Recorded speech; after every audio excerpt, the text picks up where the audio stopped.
You know, there's this idea that at a certain level, chess just stops being a game.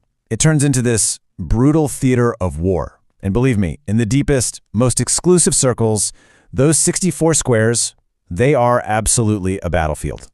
Tonight, we're going to get a front row seat to the ultimate contest. Yeah, this is one of those modern legends, you know? A kind of cautionary tale that gets whispered about in the corridors of power. It's a story that goes by one name, the Billionaire's Gambit. So what is the Billionaire's Gambit? Well, it's not just some hypothetical chess match. No, the way our source material frames it, it's more like a philosophical showdown over the very nature of power itself. It's this crucible where human genius and, frankly, devastating cruelty just smash into each other. Okay, so to really get what this gambit is all about, you've got to understand the arena. The setting for this, theater of war. So forget everything you think you know about chess tournaments. No bright lights, no quiet applause. Just picture this. A room draped in mahogany and velvet, totally sealed off from the rest of the world. The air is so thick with cigar smoke you can barely see. And the only sound? A heavy, ticking clock that honestly sounds more like a final heartbeat. This is where our story takes place. And look at these rules of engagement. I mean, this is where it gets absolutely insane. Losing doesn't mean you drop a few ranking points. No, it means total, absolute ruin. We're talking about players commanding armies of pieces that represent their actual, real-world assets. And I love this last line from the source material. It says, traditional endgames are just the alphabet for writing novels of deception and psychological torture. Just wow.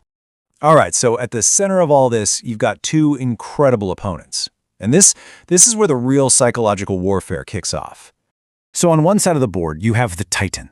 This is the billionaire. He just radiates this aggressive, volatile energy. You know, the type used to dominating boardrooms, using his piercing eye contact and sheer financial weight to crush people.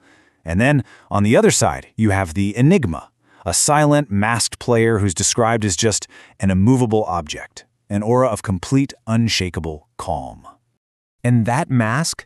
I mean, this quote really nails it. The mask is everything. It's not just to hide his face. It's a weapon. It completely neutralizes the billionaire's main tool, his ability to read and intimidate people. It's like a mirror, just reflecting all that psychological pressure right back at him, leaving him, well, grasping at shadows. So the tension is just ratcheting up, right? The game gets into that messy, complex middle phase where it's all about raw calculation and survival. But now we get to the turning point, the impossible move. Okay, so the Titan, our billionaire, does what he does best. He draws on years of studying these ferocious attacking lines and just unleashes this seemingly flawless assault. I mean, to everyone else in that room, all the experts watching, this attack looks completely, utterly unstoppable. And this isn't just like an opinion. It's a cold, hard, mathematical fact.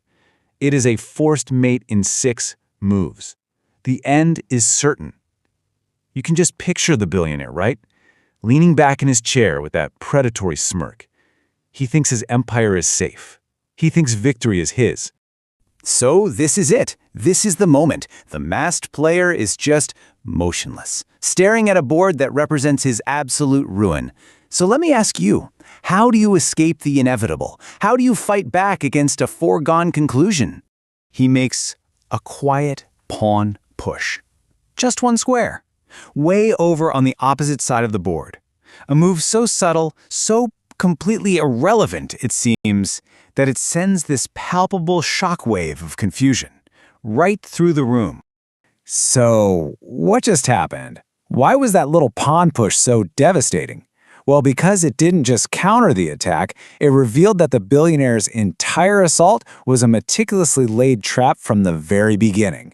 That one little pawn move unveiled this hidden defensive geometry that was so complex, people started whispering, "Is this even human? Is this some kind of AI intervention?" And just like that, the billionaire's confidence completely shatters.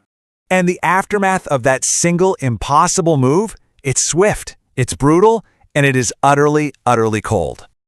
You know, the rest of the game isn't even a fight. It's an execution. That brilliant defense just unravels into this lethal counterattack. And the billionaire's position? It just collapses, piece by agonizing piece. And this quote, man, it captures the atmosphere perfectly. The final moves aren't made with triumph. No, they're executed with the cold, mechanical precision of an executioner swinging an axe. There's no gloating, no celebration. Just the quiet, methodical placement of a piece, and in the deafening silence, one word is whispered: mate. And with that one word, it's all over. Everything.